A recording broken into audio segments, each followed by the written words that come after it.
में रात दिन टीवी पर चल रहा है।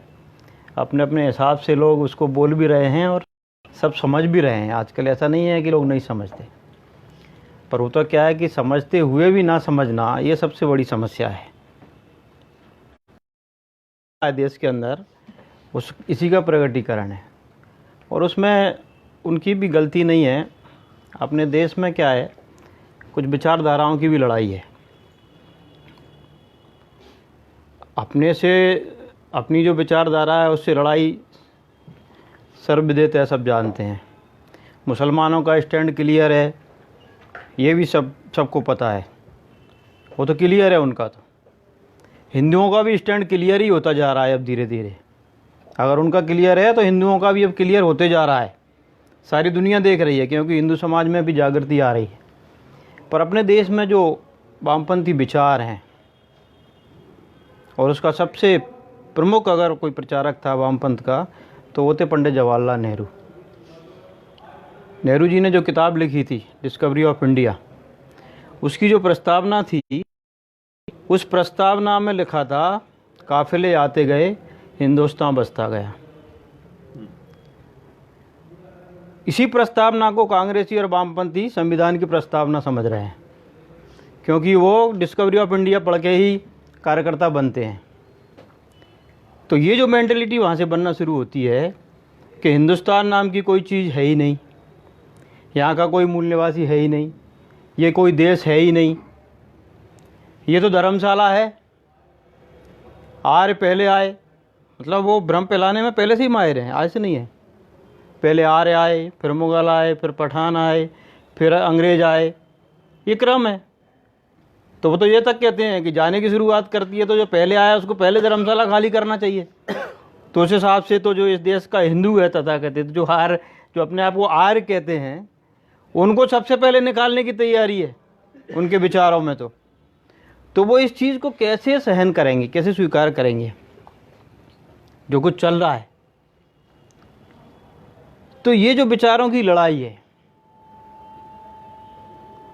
उसके साथ युद्ध है। मुसलमानों की कोई गलती नहीं है, ना तो जामिया वाले यूनिवर्सिटी की कोई गलती। इनके पीछे जो दिमाग काम कर रहे हैं हमारे देश के अंदर, वो आधा हिंदू और आधा मुसलमान नाम के जो लोग हैं अपने देश के अंदर, जो विचारक अपने आप को कहते हैं, वो इस देश का भयंकर नुकसान कर रहे हैं।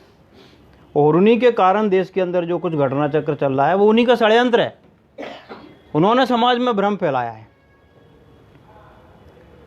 वो जब देश को मानते नहीं है तो फिर राष्ट्रवाद उनकी समझ में तो आएगा नहीं। उनको समझ में नहीं आएगा कि जिस देश भारत, इसकी संस्कृति, इस देश के बारे में हमारे यहाँ हजारों साल पहले वेदों और उपनिषदों में जो चीज़ें लिखी हुई हैं कि उत्तरम यत् समुद्रस्य यमाद्रश्च दक्षिणम वर्षतद नाम भारतम भारतीय संतति। तो ये जो देश है हमारा, हमारी संस्कृति है, इसके बारे में उनके विचार कुछ भी नहीं है। वो इन सब चीज़ों को मानते नहीं हैं, इसलिए वो कहते हैं कि ये तो धर्मशाला ही है, और धर्मशाला पर किसी का अधिकार नहीं होता। जिसने जहाँ कब्जा कर लिया उसका वो कोना हो जाता है। अपना घर मानने के लिए तैयार नहीं है। घर मानते तो आग नहीं लगाते, घर मानते तो षड्यंत्र नहीं करते, घर मानते तो देश का विभाजन नहीं करते, देश का बंटवारा ही क्यों करते। हिंदू समाज है इस देश के अंदर जो इस देश को भारत माता कहता है। आज से नहीं, हजारों हजार साल से भगवान राम ने भी कहा है कि जननी जन्मभूमि स्वर्ग से महान है।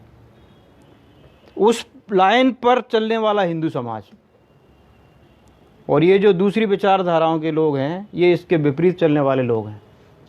इसलिए तो देश का बंटवारा हुआ धर्म के आधार पे, नहीं तो अपना मानते तो बंटवारा ही क्यों होता।